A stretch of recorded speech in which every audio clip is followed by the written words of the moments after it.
Hello friends, मैं रिनी मिश्रा एक बार फिर से आप सभी का स्वागत करती हूँ अपने इस ऑनलाइन प्लेटफॉर्म पे जिसका नाम है रिनी एकेडमी। तो फ्रेंड्स, आपका सीटेट का एग्ज़ाम लगा हुआ है और उसी से संबंधित मैं आपके लिए, चाहे वो आपका प्राइमरी लेवल हो या फिर जूनियर लेवल, हिंदी का जो भाग आता है लैंग्वेज फर्स्ट के अंतर्गत, लैंग्वेज फर्स्ट में जो हिंदी होती है, जो भाग 3 के अंतर्गत आता है, वो मैं आपको सॉल्व कराऊंगी। और वही क्वेश्चन मैं आपको कराऊंगी जो अभी तक बैक पेपर में आए हैं। तो जो संपूर्ण आपके हिंदी से संबंधित प्रश्न है, किस प्रकार के आए थे या किस प्रकार से आ सकते हैं, कुछ संभावित, कुछ बैक पेपर से, तो वो सारे क्वेश्चन मैं आपको सॉल्व कराऊंगी। तो चलिए शुरू करते हैं अपना ये सेशन। तो देखिए, सबसे पहले आप पहला देखिए, भाग 3 भाषा 1 हिंदी, लैंग्वेज फर्स्ट में है। तो इस तरीके का आपको पैरा आएगा, जो एक सबसे पहले गद्यांश देते हैं, जो आपका 91 से लेकर के और 99 तक जो इसके क्वेश्चन है वो पूछे जाते हैं। तो ये आपका इस प्रकार से कुछ पैराग्राफ दिया है जो आप देख सकते हैं। जल्दी से कराने के लिए हम डायरेक्ट आपको इसके क्वेश्चन कराएंगे और आप इसका जो पैरा है, गद्यांश जो है, मतलब वो आप देख लीजिएगा। तो पहला क्वेश्चन है आपका कि वनस्पतियां जब सड़ने लगती हैं तो वातावरण को डैश मिलती है। तो क्या मिलती है आपको? 4 ऑप्शन है, जिसमें पहला है ऑक्सीजन, दूसरा है नाइट्रोजन, तीसरा है कार्बन डाइऑक्साइड, चौथा है जैविक खाद। तो आंसर होगा आपका तीसरा, कार्बन डाइऑक्साइड। अगला क्वेश्चन है, पौधों और प्राणियों का जीवन एक दूसरे के अस्तित्व के समान आ जाएगा जब हवा में लंबे समय तक डैश। पहला ऑप्शन है सूर्य का प्रकाश मिलता रहे, दूसरा कार्बन डाइऑक्साइड मिलनी बंद हो जाए, या फिर तीसरा है कार्बन डाइऑक्साइड और ऑक्सीजन का अनुपात समान रहे, चौथा है वनस्पतियां कार्बन डाइऑक्साइड का विनिमय करती रहें। तो आपका जो आंसर है वो हो जाएगा आपका तीसरा ऑप्शन, कार्बन डाइऑक्साइड और ऑक्सीजन का अनुपात जो है वो समान रहे। ये जो भी आंसर देना आपको इस वो पैराग्राफ के अंदर ही, इस वजह से आपको ये पैराग्राफ बहुत ध्यान से और 1 से 2 बार आपको पढ़ना पड़ेगा। ये देखिए, जिस तरीके देखिए आंसर दिया हुआ है, कार्बन डाइऑक्साइड का अनुपात एक जैसा रहे। तो सारे क्वेश्चन आपको, ये मान के चलिए कि 10 क्वेश्चन में आपके 8 क्वेश्चन या 7 क्वेश्चन तो इस पैरा से डायरेक्ट पूछ लिए जाते हैं, और कुछ आपको जैसे होते हैं पर्यायवाची या मुख्य विषय क्या है गद्यांश का, वो आपको निकालना पड़ेगा। ठीक है, तो अगला हम क्वेश्चन देखते हैं क्या है। अगला क्वेश्चन है आपका, वातावरण का विग्रह और समास क्या है, समास क्या होगा। तो देखिए, हमने कहा ना आपको अभी कि इस प्रकार के भी क्वेश्चन आते हैं, समास विग्रह है, पर्यायवाची, इस प्रकार के भी। तो पहला ऑप्शन है आपका बात और आवरण, ये द्वंद्व समास है, या फिर बात का आवरण तत्पुरुष समास है, या तीसरा बात का बना ऐसा आवरण बहुब्रीहि समास है, या फिर चौथा वातावरण रूपी बात कर्मधारय समास है। तो बात का आवरण जो है वो आपका तत्पुरुष समास होगा। अगला क्वेश्चन है, श्वास और ऑक्सीजन शब्द हैं, ये किस प्रकार के शब्द हैं। 4 ऑप्शन है, इसमें पहला है तत्सम तद्भव, दूसरा है तद्भव देशज, तीसरा है देशज आगत, और चौथा है आपका तत्सम और आगत। तो आंसर जो है आपका वो चौथा हो जाएगा कि तत्सम और आगत, यानी कि श्वास जो आपका है वो तत्सम शब्द है और ऑक्सीजन जो आपकी वो आगत शब्द है। अगला क्वेश्चन देखते हैं। तो अगला क्वेश्चन है आपका, लंबे समय तक पद व्याकरण की दृष्टि से है, पहला संज्ञा, दूसरा सर्वनाम, तीसरा विशेषण, या फिर चौथा क्रिया विशेषण। तो आंसर जो आपका है वो चौथा हो जाएगा, क्रिया विशेषण। 96 नंबर क्वेश्चन देखिए, गद्यांश का मुख्य विषय है। तो गद्यांश का जो मुख्य विषय है, तो 4 ऑप्शन में पहला ऑक्सीजन और कार्बन डाइऑक्साइड का संतुलन, दूसरा है श्वास तथा ऑक्सीजन ग्रहण, तीसरा है पौधों और प्राणियों का जीवन, या फिर चौथा है वसंत और ग्रीष्म ऋतु में वनस्पतियाँ। तो आंसर हो जाएगा आपका पहला, ऑक्सीजन और कार्बन डाइऑक्साइड का संतुलन। 97 नंबर क्वेश्चन है, विनिमय का अर्थ है। तो पहला ऑप्शन है लेना पहुंचाना, दूसरा है देना खरीदना, तीसरा है लेना देना, और चौथा है आना जाना। तो आंसर जो है आपका वो तीसरा हो जाएगा, लेना देना। अगला क्वेश्चन है, हम सांस के साथ, पहला ऑप्शन है ऑक्सीजन छोड़ते हैं और ग्रहण करते हैं, दूसरा ऑप्शन है ऑक्सीजन लेते हैं और कार्बन डाइऑक्साइड छोड़ते हैं, या फिर तीसरा है कार्बन डाइऑक्साइड लेते हैं और छोड़ते हैं, या फिर चौथा ऑप्शन है कार्बन डाइऑक्साइड लेते और ऑक्सीजन छोड़ते हैं। तो आंसर जो है आपका वो हो जाएगा दूसरा, ऑक्सीजन लेते हैं और कार्बन डाइऑक्साइड छोड़ते हैं। अगला क्वेश्चन है ऑक्सीजन ग्रहण करने में अधिकांश जीवधारियों का स्वभाव। पहला ऑप्शन है मानव से भिन्न है, दूसरा है मानव में विपरीत है, तीसरा है मानव की तरह है, चौथा है विचित्र प्रकार का है। तो आंसर जो है आपका वो तीसरा हो जाएगा, मानव की तरह है। अगला क्वेश्चन देखते हैं। तो ये तो हमारे जो क्वेश्चन थे वो हमारे गद्यांश से संबंधित थे। हमको एक गद्यांश दिया गया था, उसके अनुरूप उसी से संबंधित हमें प्रश्नों के उत्तर देने थे। और जो हमारा 100 से लेकर के 105 तक जो क्वेश्चन होते हैं वो आपका एक पद्यांश दिया जाएगा। काव्यांश देखिए, निम्नलिखित काव्यांश को पढ़कर पूछे गए प्रश्नों के सबसे उपयुक्त उत्तर वाले विकल्प को चुनिए। यानी कि आपको किस प्रकार का एक पद्यांश दिया जाएगा, कोई भी काव्य के अंश को पूछा जाएगा, काव्यांश को, और उसी से संबंधित जो प्रश्न होंगे उनके उत्तर इससे देने होंगे। तो ये आपका देखिए पद्यांश दिया हुआ है और इसके जो आंसर क्वेश्चन है इससे संबंधित वो चलिए देख लेते हैं। तो पहला क्वेश्चन है पेट पीठ दोनों मिलकर एक, इसका कारण क्या हो सकता है। पहला ऑप्शन है आपका सिकुड़ कर बैठना, दूसरा है झुक कर चलना, तीसरा है कुछ भी भोजन न करना, चौथा है भीख मांगने का नाटक करना। तो आंसर जो है आपको वो हो जाएगा तीसरा, कुछ भी भोजन न करना। अगला क्वेश्चन है कलेजे के दो टूक करना का आशय है। पहला है टुकड़े टुकड़े करना, दूसरा ऑप्शन है मन को कष्ट पहुंचाना, तीसरा है दिल की चीर फाड़ करना, चौथा है कठिनाई पैदा करना। तो आंसर हो जाएगा आपका दूसरा, मन को कष्ट पहुंचाना। अगला क्वेश्चन है आपका भिखारी अपनी झोली क्यों फैलाता है। तो पहला ऑप्शन है भूख मिटाने के लिए कुछ अन्न चाहता है, या फिर दूसरा है झोली में कुछ छिपाना चाहता है, या फिर तीसरा है मुट्ठी भर अनाज दिखाना चाहता है, या फिर चौथा है अपनी गरीबी के बारे में बताना चाहता है। तो आंसर जो है आपका वो पहला हो जाएगा, भूख मिटाने के लिए कुछ अन्न चाहता है। अब अगला क्वेश्चन है आपका मुँह शब्द में प्रयुक्त चंद्र बिंदु है।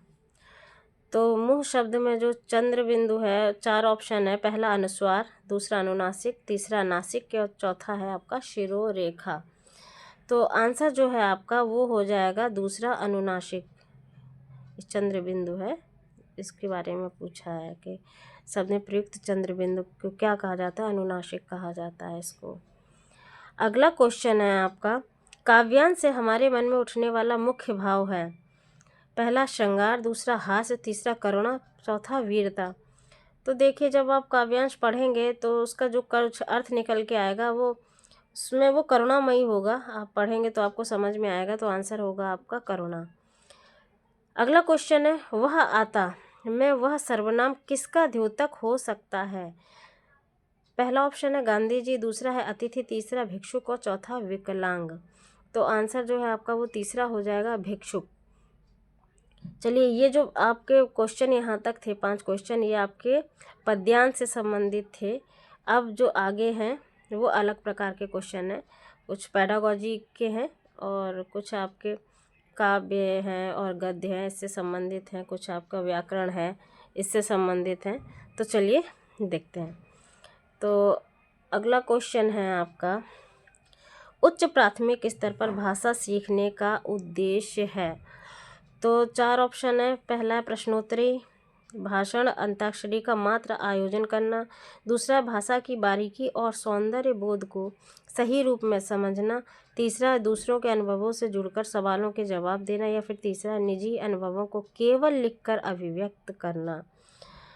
तो देखिए इसका जो आंसर है वो आपका दूसरा हो जाएगा कि भाषा की बारीकी और सौंदर्य बोध को सही रूप में समझना, ये आपका आंसर हो जाएगा।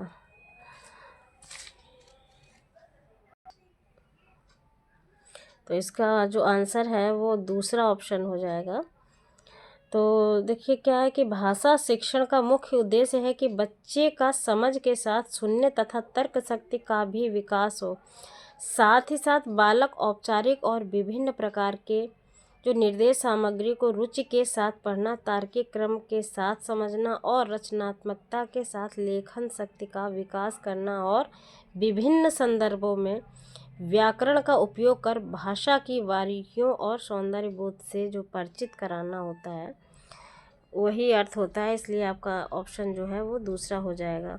अगला क्वेश्चन है आपका कि ज्ञान से संबंधित अन्य विषयों की समझ का विकास तथा उससे आनंद उठाने की क्षमता का विकास उच्च प्राथमिक स्तर पर भाषा सीखने का पहला एकमात्र उद्देश्य है, दूसरा एक महत्वपूर्ण उद्देश्य है, तीसरा सर्वाधिक महत्वपूर्ण उद्देश्य है, चौथा सबसे कम महत्वपूर्ण उद्देश्य है। तो आंसर जो है आपका दूसरा हो जाएगा, एक महत्वपूर्ण उद्देश्य है। देखिए ज्ञान से संबंधित अन्य विषयों की समझ का विकास तथा उससे आनंद उठाने की क्षमता का विकास उच्च प्राथमिक स्तर पर जो है उच्च प्राथमिक स्तर पर भाषा सीखने का एक महत्वपूर्ण उद्देश्य है। अब अगला देखते हैं हमें पढ़ने का अर्थ है।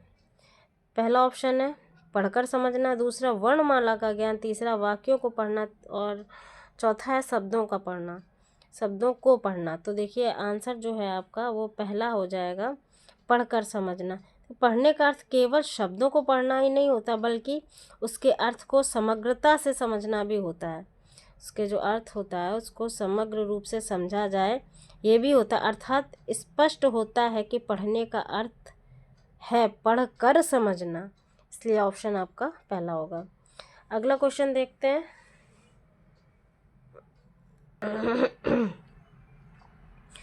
कविता में कई बार अभी भी का प्रयोग करके बातें रची गई हैं। बिना रुके चलने वाले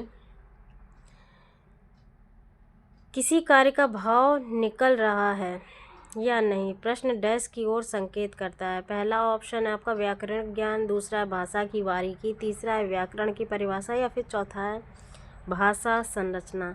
तो आंसर जो है आपका वो हो जाएगा दूसरा ऑप्शन भाषा की बारीकी। चलिए अगला देखते हैं क्वेश्चन। उच्च प्राथमिक स्तर पर भाषा सीखने में पाठ्य पुस्तक अतिरिक्त कौन सी संसाधन सामग्री सर्वाधिक महत्वपूर्ण है? तो पहला जो ऑप्शन है आपका दिया है रेडियो नाटक, दूसरा कविता पाठ, तीसरा आयु अनुरूप साहित्य और चौथा है समाचार पत्र। तो आंसर जो है आपका वो तीसरा ऑप्शन हो जाएगा, आयु अनुरूप साहित्य। देखिए इसका प्रमुख कारण यह है कि उच्च प्राथमिक स्तर पर पहुंचते हुए शिक्षार्थियों के मानसिक स्तर का विकास हो जाता है तथा बालक विविध भाषाई रूपों को जानने का प्रयास करते हैं। किसी भी पाठ्य सामग्री को पढ़ते हुए लेखक द्वारा रचना के परिप्रेक्ष्य में कहे गए विचारों को समझकर और अपने अनुभवों के साथ उनकी संगति, सहमति या असहमति के संदर्भ में अपने विचार भी अभिव्यक्त करता है।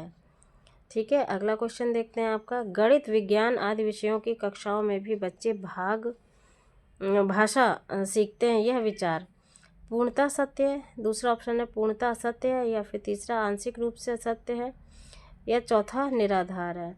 तो आंसर जो है आपका वो दूसरा हो जाएगा, ऑप्शन पूर्णतः असत्य है।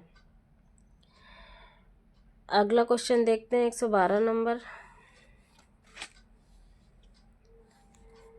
उच्च प्राथमिक स्तर पर पाठ्य पुस्तकों में हिंदीतर भाषा को ही जगह मिलनी चाहिए ताकि बच्चे, पहला ऑप्शन है भाषा की विभिन्न रंगतों से परिचित हो सकें, दूसरा है हिंदीतर भाषी साहित्यकारों से परिचित हो सकें या फिर तीसरा है सामाजिक संस्कृति से परिचित हो सकें या फिर चौथा है उपरोक्त सभी।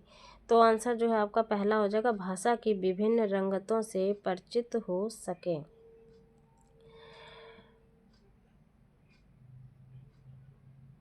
अगला क्वेश्चन है आपका, बच्चे भाषा तब बेहतर तरीके से सीखते हैं जब, पहला ऑप्शन है अनेक पाठ्य पुस्तकें हो, दूसरा भाषा समृद्ध परिवेश हो, तीसरा सरल साहित्य का चयन हो या चौथा ऑप्शन है परीक्षाओं का आयोजन हो। तो आंसर जो है आपका वो दूसरा हो जाएगा कि भाषा का जो है समृद्ध परिवेश हो आपका। देखिए, बच्चे भाषा तब बेहतर तरीके से सीखते हैं जब भाषा का समृद्ध परिवेश हो। एल.एस. वाइगोत्स्की के अनुसार, जो हमारे वाइगोत्स्की साहब थे, उनके अनुसार भाषा एक अर्जित योग्यता है। वाइगोत्स्की की एक मनोवैज्ञानिक थे, जो कि आपने पढ़ा हुआ है तो आपको वाइगोत्स्की पता होंगे, जिनके बारे में हम बात कर रहे हैं। उन्होंने बालकों के संज्ञानात्मक विकास से संबंधित सिद्धांत का प्रतिपादन किया, जिसमें उन्होंने बताया कि बालक के विकास में जो समाज होता है उसका योगदान है। वे कहते हैं कि भाषा शिक्षण के संदर्भ में केवल भाषाई शुद्धता पर ही अधिक बल रहता है। यह सही नहीं है, जबकि भाषा अर्जन से आशय है कि हमने कक्षा क्या क्या सीखा, और अधिगम से तात्पर्य है हम क्या सीख रहे हैं। हमारा जो भाषा परिवेश जितना समृद्ध और विस्तृत होगा, उतना ही हमें भाषा सीखने में जो है वो सरलता होगी। तो अगला क्वेश्चन हम देखते हैं।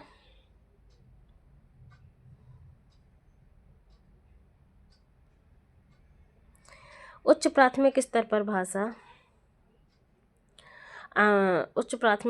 भाषा आकलन की दृष्टि से सर्वाधिक महत्वपूर्ण है।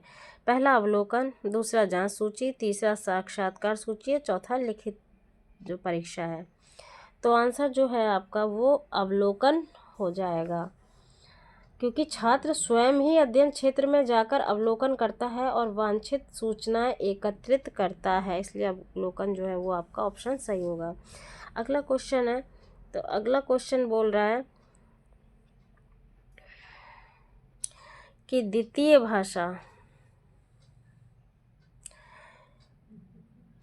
भाषा की पाठ्यचर्या का एक लक्ष्य है प्राकृतिक भाषा ज्ञान में अर्जित दक्षता के अनुरूप दक्षता प्राप्त करना।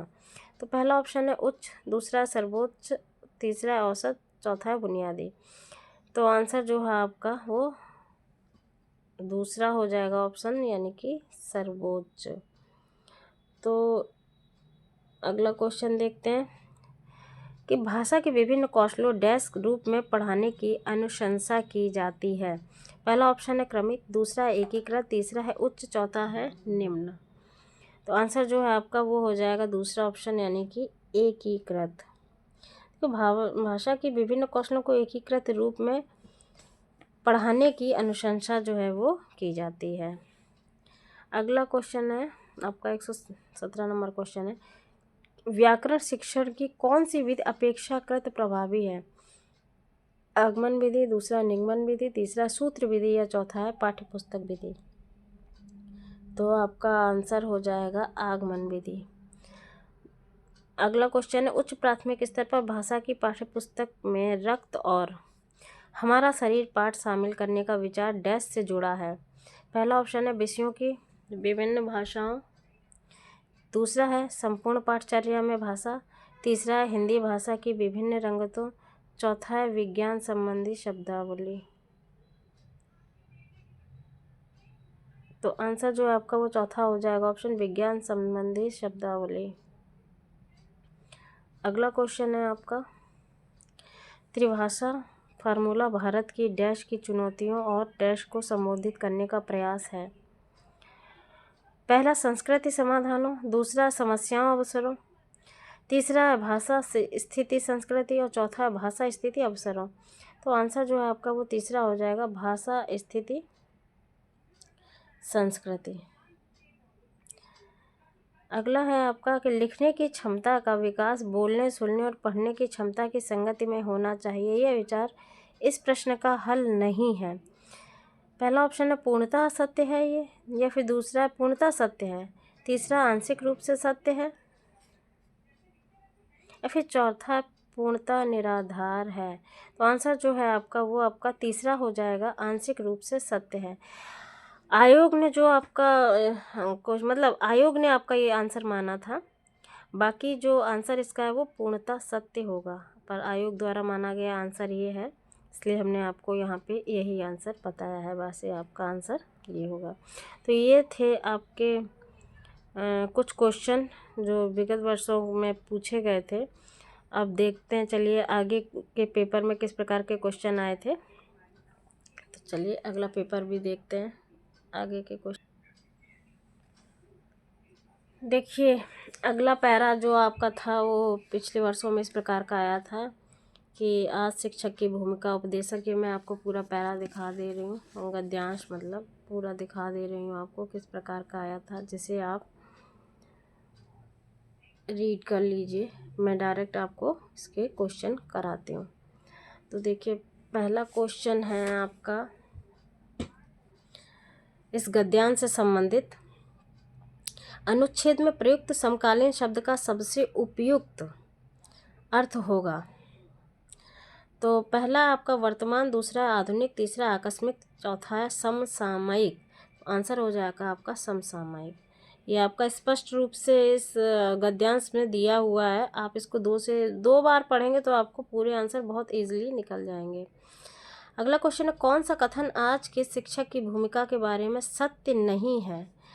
तो पहला ऑप्शन है आपका, मानव मूल्यों पर उसकी आस्था अडिग होती है।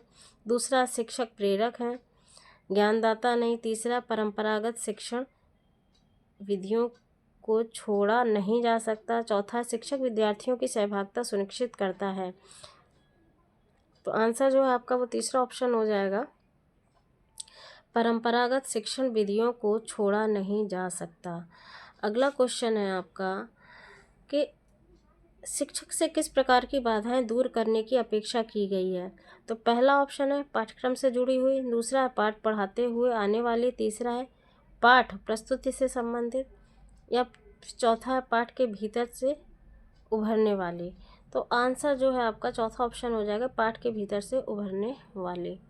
अगला क्वेश्चन अगला क्वेश्चन है आपका, आधुनिक कविता में महत्वपूर्ण है, पहला लय और प्रवाह, दूसरा छंद और अलंकार, तीसरा भाषा और शैली, चौथा मानवीकरण और विम्ब विधान। तो आंसर जो है आपका वो पहला ऑप्शन हो जाएगा, लय और प्रवाह। अगला क्वेश्चन है, कहानी के द्वारा लेखन विद्यार्थियों में कल्पनाशीलता और अभिव्यक्ति की कुशलता बढ़ाने के लिए महत्वपूर्ण गतिविधि हो सकती है। पहला ऑप्शन है कहानी को मौखिक सुनाने का अभ्यास, या फिर दूसरा है कहानी का वाचन, या फिर तीसरा है कहानी का विधा परिवर्तन, या फिर चौथा है निहित कथा सूत्रों का पल्लवन। तो आंसर जो है वो चौथा ऑप्शन हो जाएगा, निहित कथा सूत्रों का पल्लवन। अगला है, मूल्यांकन के बारे में सत्य नहीं है। तो यह सीखने की एक विधि है, पहला ऑप्शन। दूसरा है रटंत का अंत करता है। तीसरा, इसका निश्चित ढांचा होता है, या फिर चौथा उत्तर पहले से निर्धारित नहीं होते। तो आंसर है वो पहला, तीसरा हो जाएगा, इसका निश्चित ढांचा होता है। अगला क्वेश्चन है, समाज की दृष्टि से कौन सा पद शेष से भिन्न है। तो पहला युग चेतना, दूसरा है दिन प्रतिदिन, तीसरा भाषा और शिक्षण, चौथा है अर्थ और ग्रहण। आंसर जो है आपका वो दूसरा हो जाएगा, दिन प्रतिदिन।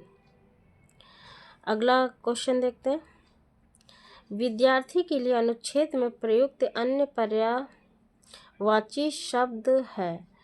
तो आपका आंसर जो है, पहले ऑप्शन देख लेते हैं। ऑप्शन आपका है पहला किशोर मानस, या फिर दूसरा अध्यापक अध्येता, तीसरा शिक्षार्थी छात्र, चौथा सहभागी परीक्षार्थी। तो आंसर जो आपका तीसरा हो जाएगा, शिक्षार्थी और छात्र। अगला क्वेश्चन है, सहभागिता शब्द का निर्माण किस उपसर्ग और प्रत्यय से हुआ है। पहला है सह-इता, दूसरा है स और ता, तीसरा है सह और ता, चौथा है स और इता। तो देखिए आपका जो तीसरा ऑप्शन है यानी कि सह और ता, ये आपका आंसर हो जाएगा। ये उपसर्ग है, ये प्रत्यय लगेगा इसमें। अगला क्वेश्चन देखते हैं। अगला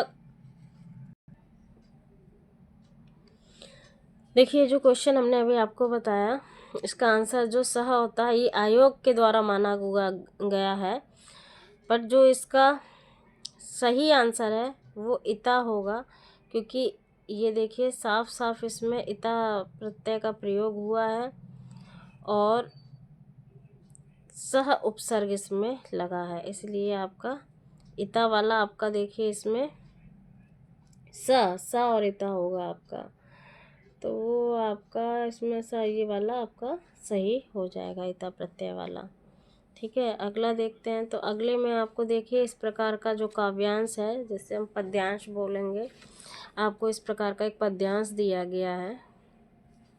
जो आकाश का साफा बांधकर सूरज की चिलम खींचता बैठा है पहाड़, घुटनों पर पड़ी है नदी चादर सी, पास ही दहक रही है पलाश के जंगल की अंगीठी, अंधकार दूर पूर्व में सिमटा बैठा है भेड़ों के गले सा।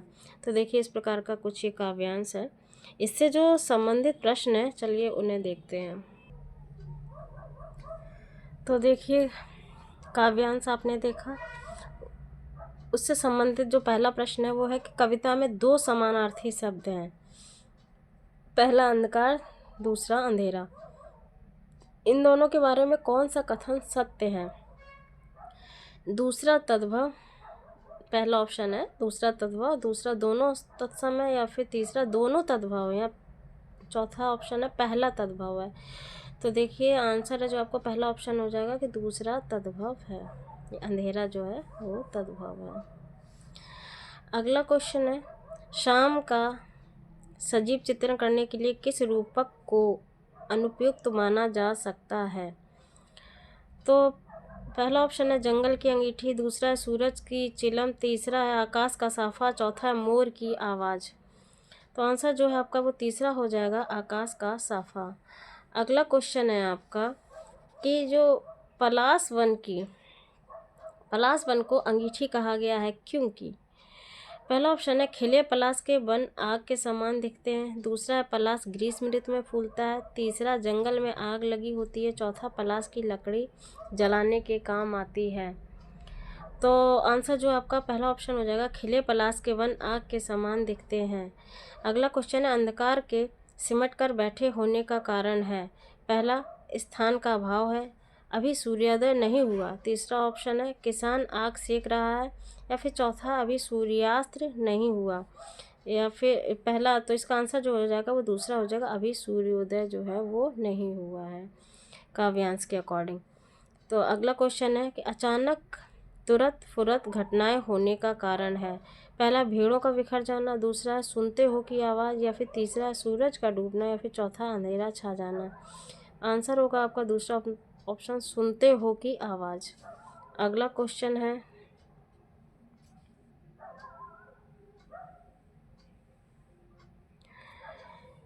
सिमटा बैठा है भेड़ों के गले सा, ये जो लाइन है किस विकल्प में सभी शब्द गल्ला के समानार्थी हैं? ये आपके काव्यांश में एक लाइन दी गई है।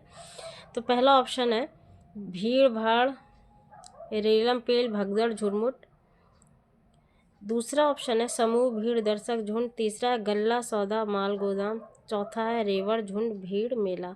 आंसर जो आपका वो तीसरा हो जाएगा, गल्ला सौदा माल गोदाम। अगला क्वेश्चन है आपका, देखिए इस प्रकार के क्वेश्चन आते हैं आपके, यही आए हुए हैं। 106 नंबर है आपका, पाठ में ठिठियाकर हंसने लगी जैसा वाक्य आया है। ठिठियाना शब्द में आना प्रत्यय का प्रयोग हुआ है, आना प्रत्यय से बनने वाला 4 सार्थक शब्द लिखिए। इस प्रश्न का स्वरूप डैश को पोषित करता है, ये इस प्रकार का प्रश्न है कि किस प्रकार स्वरूप को जो है वो पोषित करता है। तो पहला ऑप्शन है पाठ्य पुस्तकीय व्याकरण, दूसरा है प्रत्यय के समस्त ज्ञान, तीसरा है सूत्र शैली व्याकरण, चौथा है संदर्भ में व्याकरण। तो आंसर जो है आपका वो चौथा हो जाएगा, संदर्भ में व्याकरण। अगला क्वेश्चन है, उच्च प्राथमिक स्तर पर डैश परिचित कराने की प्रक्रिया पर बल दिया जाता है? तो पहला ऑप्शन है साहित्यिक विधाओं से, दूसरा है पठन प्रक्रिया से, तीसरा है लेखन प्रक्रिया से, चौथा है अलंकार व छंद से। तो आंसर जो है आपका वो पहला ऑप्शन हो जाएगा, साहित्यिक विधाओं से। अगला क्वेश्चन चलिए देखते हैं। तो अगला क्वेश्चन है हमारा, उच्च प्राथमिक स्तर पर डैश परिचित कराने की प्रक्रिया पर बल दिया जाता है साहित्यिक विधाओं से। ये हो गया आपका। अगला देखते हैं, उच्च प्राथमिक स्तर पर व्याकरण सिखाने की किस विधि को आप सर्वाधिक महत्वपूर्ण एवं उपयोगी पाते हैं? पहला अनुवाद विधि, दूसरा आगमन विधि, तीसरा निगमन विधि या फिर चौथा पाठ्य पुस्तकीय विधि। तो आंसर जो है आपका वो दूसरा हो जाएगा, आगमन विधि। अगला क्वेश्चन देखते हैं। अगला क्वेश्चन जो है आपका वो है, उच्च प्राथमिक स्तर पर भाषा शिक्षण का उद्देश्य नहीं है। तो पहला है विभिन्न साहित्यिक विधाओं की समझ का विकास, दूसरा है निजी अनुभवों के आधार पर भाषा का सृजनशील प्रयोग, तीसरा भाषा के व्याकरणिक बिंदुओं की परिभाषाओं को जानना, या फिर चौथा है भाषा की बारीकी और सौंदर्य बोध को समझने की क्षमता का विकास। तो आंसर जो है आपका तीसरा हो जाएगा, भाषा के व्याकरणिक बिंदुओं की परिभाषाओं को जानना। अगला क्वेश्चन देखते हैं। अगला क्वेश्चन है आपका कि भाषा की नियमबद्ध प्रकृति को पहचानना और उसका विश्लेषण करना उच्च प्राथमिक स्तर पर भाषा शिक्षण का डैश। तो पहला ऑप्शन है मुख्य उद्देश्य है, दूसरा उद्देश्य है, तीसरा उद्देश्य नहीं है, चौथा एकमात्र उद्देश्य है। तो ऑप्शन पहला हो जाएगा आंसर आपका, मुख्य उद्देश्य है। अगला क्वेश्चन है, उच्च प्राथमिक स्तर पर बच्चों के भाषा विकास के लिए जरूरी है कि डैश समृद्धि का विकास डैश व अन्य विषयगत शिक्षण युक्ति में उपयोग किया जाए।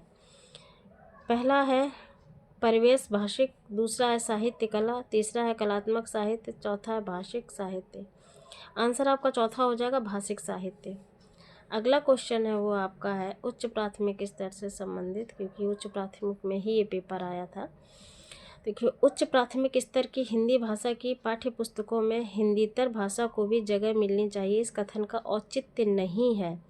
पहला ऑप्शन है हिंदीतर भाषाओं के माध्यम से संवेदनाओं को विस्तार देना, दूसरा है हिंदीतर भाषिक के आक्रोश को शांत करना, फिर तीसरा है हिंदीतर भाषा के साहित्य से परिचित कराना, या फिर चौथा है हिंदीतर भाषाओं की रचना शैलियों से परिचित कराना।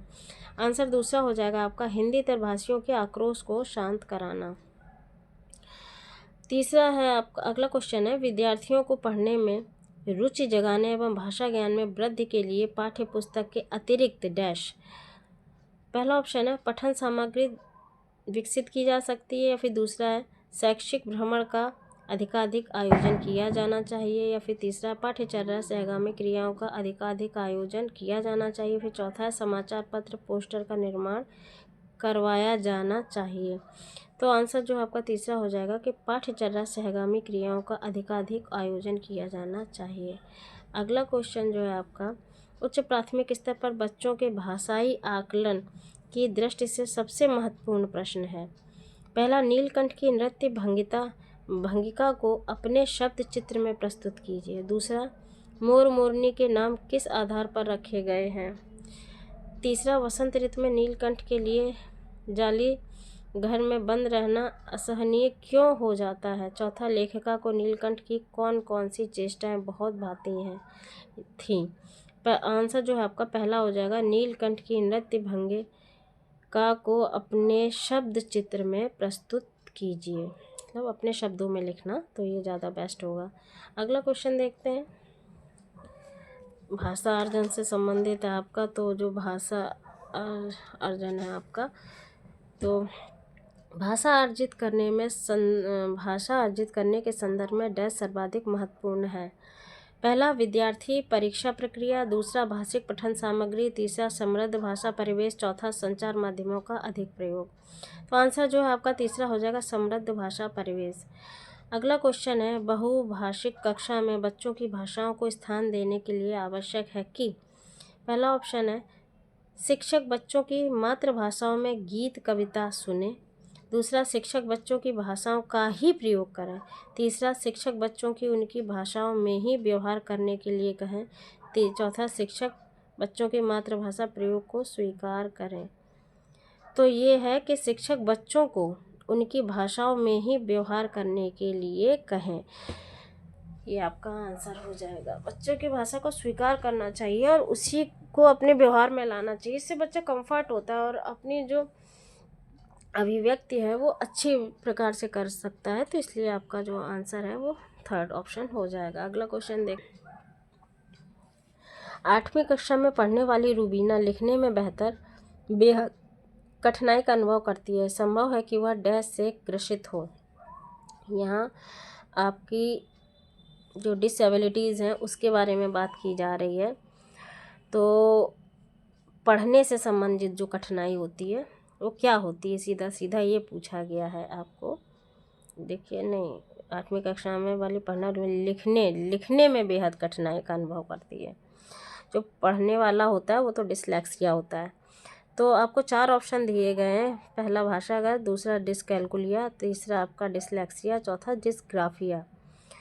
तो आंसर जो है आपका वो चौथा हो जाएगा, डिस्ग्राफिया। डिसकैलकुलिया जो है वो मैथ से संबंधित जो डिसेबिलिटी होती है वो होता है, और डिसलेक्सिया जो पढ़ने से संबंधित आपको होती है उसके लिए। अगला क्वेश्चन है, हिंदी भाषा के विविध रूपों से परिचित कराने में डैश सर्वाधिक सहायक है। पहला ऑप्शन है हिंदी भाषा की पत्रिका व पाठ्य पुस्तक, दूसरा हिंदी भाषा के समाचार पत्र व विज्ञापन, तीसरा हिंदी भाषा का साहित्य एवं अन्य मुद्रित सामग्री, चौथा हिंदी भाषा की पुस्तक व विज्ञापन। आंसर जो है आपका तीसरा हो जाएगा ऑप्शन, हिंदी भाषा का साहित्य व अन्य मुद्रित सामग्री। अगला क्वेश्चन, भाषा सीखने और भाषा अर्जित करने में मुख्य अंतर का आधार नहीं है, आपसे नहीं है पूछा। व्याकरण, दूसरा ऑप्शन है भाषाई परिवेश, तीसरा है स्वाभाविकता, तीसरा और चौथा है सहजता। तो आंसर जो है आपका वो व्याकरण हो जाएगा, क्योंकि आधार नहीं है पूछा गया है यहाँ पे, बाकी सब को तो आधार है। अगला क्वेश्चन है, स्त्री को सौंदर्य का प्रतिमान बना दिया जाना ही उसका बंधन बन जाता है। इस विषय पर कक्षा में चर्चा कीजिए। भाषा की पाठ्य पुस्तक में इस प्रश्न को स्थान देने का क्या औचित्य है।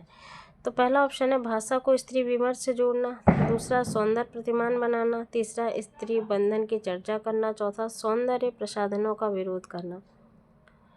तो आपका पहला ऑप्शन हो जाएगा भाषा को स्त्री विमर्श से जोड़ना। तो ये जो थे आपके आंसर हिंदी के सीटेट के, आपके गद्यांश, पद्यांश और पेडागॉजी से संबंधित जो आपके हमने आज देखे।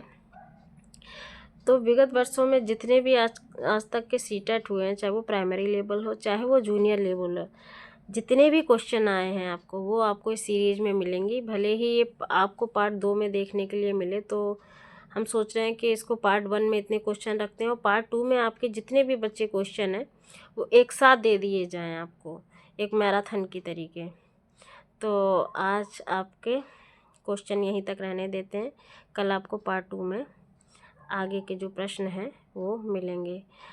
अगर आपको ये वीडियो सही लगे, आपको कहीं से भी किसी प्रकार का लाभ पहुंचा है, तो आप लाइक ज़रूर करें, शेयर ज़रूर करें, सब्सक्राइब करें मेरे चैनल को।